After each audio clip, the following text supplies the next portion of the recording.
superior thyroid vein, following essentially the same path as the superior thyroid artery, okay, coming from the external carotid going in there, coming back from this direction is the superior thyroid vein. Much lower is a middle thyroid vein coming in. The thyroid gland is lying right there. You can see it poking out. And then we will find an inferior thyroid in Wednesday's dissection. So again, wherever you have these arteries going in there, there's a vein taking a back route. Okay, so here is these thyroid veins. Okay, here's the superior thyroid vein and the superior thyroid artery. Okay, here's the middle, little bitty middle thyroid vein coming in there. And then there's an inferior thyroid vein coming from down below. And this is all, we will dissect this area on Wednesday. It's the area called the root of the neck, where we'll see where the brachiocephalic veins, here this brachiocephalic becomes subclavian. This is subclavian from the start, and they give rise to a whole series of veins coming off here, and the arteries are doing the same thing. That's Wednesday's dissection. Okay, again, superior thyroid, middle thyroid, inferior thyroid. Okay, external jugular coming in down here, internal jugular dumping in there. And everything ultimately ends up in the superior vena cava, which ends up in the right atrium. Okay, nerves. There are lots of nerves in the neck. The neck's a very complex place. Spinal accessory, you should have seen the first dissection way back in August sometime. If you were lucky, you saw it last week when you did the posterior triangle. The rest of these are fairly new. Okay, there it was. Remember, it comes out of the base of the skull here, passes through sternocleidomastoid, slips through this gap between sternocleidomastoid and trapezius in the posterior triangle. Okay, and then it sort of dies out in trapezius, where we pinned it one day. Remember, underneath sternocleidomastoid is this cervical plexus, right? Made up from bits of C1, C2, C3, C4. So plexus technically is mostly C2, 3C, C4, but you can get bits from occasionally bits of C5 joining in bits and pieces and bits of C1 coming down. It's hidden behind sternocleidomastoid, but what you probably should have seen in the course of your dissection were bits and pieces that were coming out behind sternocleidomastoid and going up to the ear region or going up to the occipital region or going in other directions. The ones you'll see today are branches that are coming forward and innervating all these strap muscles on the front of the neck. Okay, so here are the main contributions from C2 and C4. So, you know what a plexus is, right, is a series of ventral rami which individual bits join up to form named nerves. Here are the bits of the cervical plexus that join the spinal accessory. So it carries some ventral rami in addition to being a cranial nerve. Okay. One thing that will appear very obviously in your dissection today is this hypoglossal nerve. Remember, number 12 comes down through the hypoglossal canal, goes down through from the back of the skull, loops forward right behind the mandible and under the mandible, and goes in to supply all these muscles that make up, many of the muscles that make up the tongue. Okay, so it exits the hypoglossal canal, zooms down the neck, and goes into the tongue muscles. Somatic motor tongue. Here it is. You're coming in, making your dissection from the side. Here's your digastric, right, and stylohyoid. Just under this posterior belly digastric, you usually find this great big nerve, right, under the mandible, and that's your hypoglossal nerve. just behind the posterior biliary digastric. You can sort of stick a probe up there and pull it down if it's not obvious. Okay, and as I said, there's your lingual artery going in essentially at the same place. Okay, now the hypoglossal nerve, although it's a cranial nerve, it has a hitchhiker. So coming out and following the hypoglossal nerve are some branches it's a bit of the cervical plexus, which is sort of hitchhiking along under here and giving rise to this loop here, which I mentioned earlier, known as the ansa cervicalis. Okay, so let's go to cervical plexus. Ventral rami of C1 through 4, mainly C2 through 4. It has 4 parts. There's a bunch of cutaneous branches which pass through the posterior triangle. You found should have found maybe the lesser occipital, certainly the greater auricular, one going up towards the ear, in front of the ear. Transverse cervical, many of you saw that, coming forward to the area of the front of the throat. And then there's a whole mess of these supraclavicular nerves that came out right at sternocleidomastoid and headed down and went over the clavicle and did the lower part of the neck and the upper part of the chest. There are deep branches of the cervical plexus, which are innervating nearby muscles. And then there's this ansa cervicalis, which I've been mentioning all along, which goes to these strap muscles, these muscles that are running vertically on the front of the throat. And then there's, as we mentioned earlier, our old friend, the phrenic nerve, C3, 4, 5, which C5 is obviously part of the brachial plexus as well, but the phrenic nerve is C3, 4, 5, and it keeps the diaphragm alive. And you'll find that in Wednesday's dissection. Okay, once again, the cervical plexus. Okay, so here's various cutaneous branches that are going out to do skin. Here's C1 hanging on part of the hanging onto the bottom of the hypoglossal nerve. And then there's this loop, the ansa cervicalis, which is part of C1, C2, and C3, looping around and sending branches to the sternohyoid, the sternothyroid, the thyrohyoid, the front part of the omohyoid, all these muscles on the front of the throat. And then way back here is the phrenic nerve.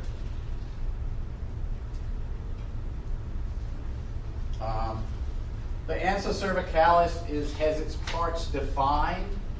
Okay, the part from C1 that's hanging onto the hypoglossal nerve is called the superior root, or it's often called the descens hypoglossi, because it's hanging off the hypoglossal nerve. This posterior part of the loop is called the inferior root, or the descending cervicalis, the part that's coming off of the cervical plexus. But lying right in that carotid sheath there, over the carotid and the internal jugular vein, you should find this loop of nerves with branches going to the strap muscles. And there it is right there. There's the carotid sheath, and here's this ansa cervicalis. And there it is in formerly living flesh. Here's there's the hypoglossal nerve coming through there, and here this is the superior root, and here's the inferior root coming from the cervical plexus back there, and they're sending little branches out to all the straps.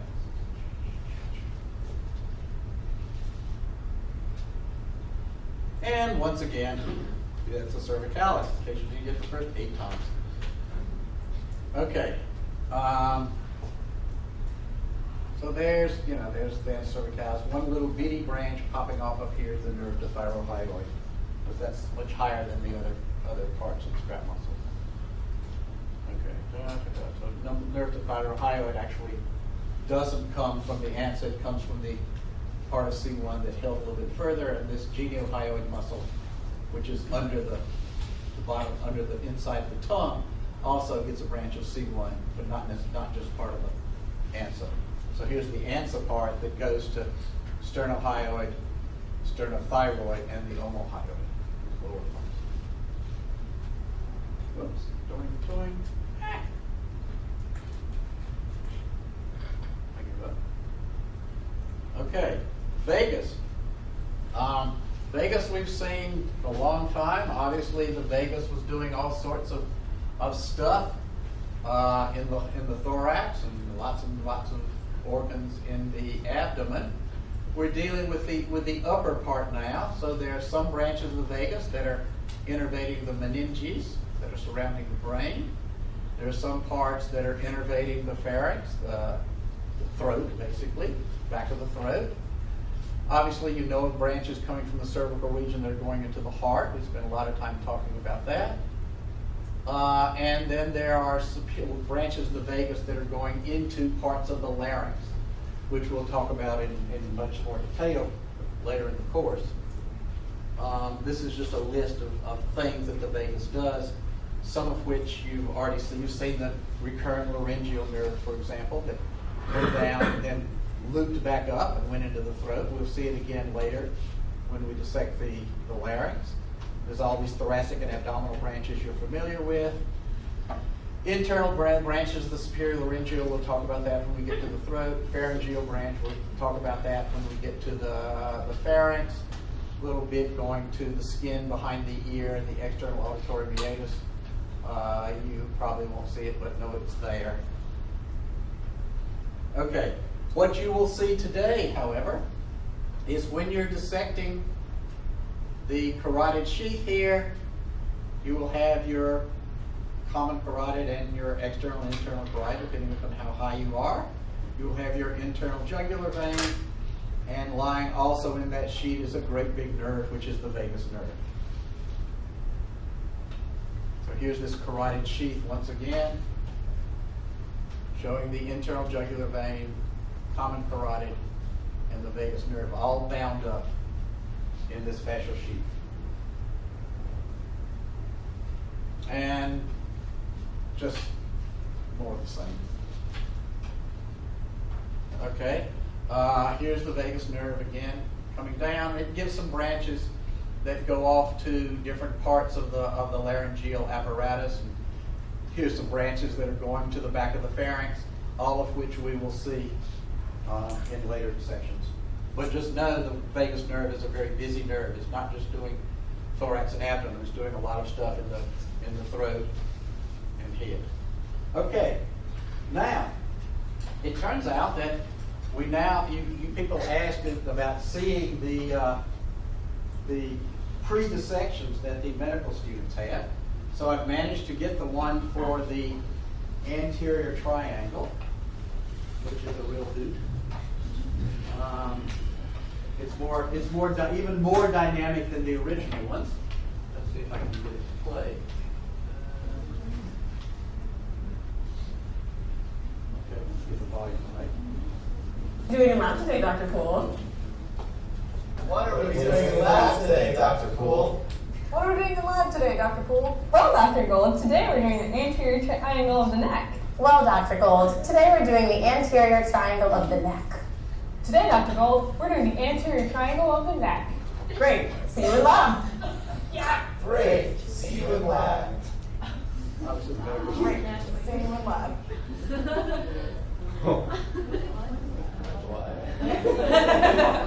Oh, you were asking if you could do today's and tomorrow's dissection of the same today? I think you can see if you can dissect the way these people can. It won't take you but about 10 minutes.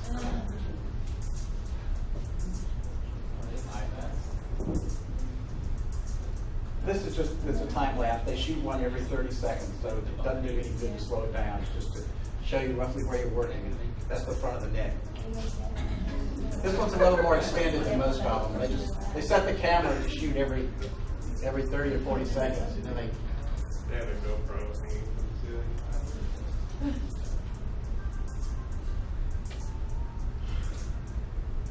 I mean, all you would see if we slowed it down would be the top of their head most of the time. Okay. Oh, back again. This one's more extended than they normally are.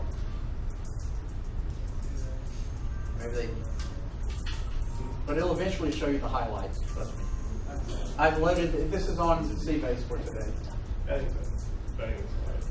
So they're a couple of days ahead of us, so there should be these for all the upcoming sections. Okay. So we got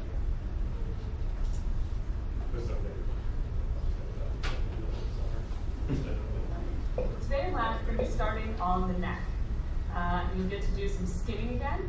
In this case, you're going to have to be very careful with the skinning because there's a muscle here called the platysma, which is actually contained within the superficial fascia of the neck. It's a very thin muscle. So first, you want to skin and try and preserve the platysma, and then you can reflect the platysma itself up along the line of the mandible. And now we can see the anterior triangle of the neck. It's bounded by the sternocleidomastoid muscle, the inferior edge of the mandible, and the midline of the neck. Within this sort of superficial fascia, there's also some veins that you're going to want to try and find. They're very thin walled and easy to break. But here is the anterior jugular, which comes down here and feeds into the subclavian vein. There's also an external jugular, which we couldn't find preserved well in this case, but it would run also more or less vertically and cross the sternocleidomastoid, also then feeding into the subclavian vein.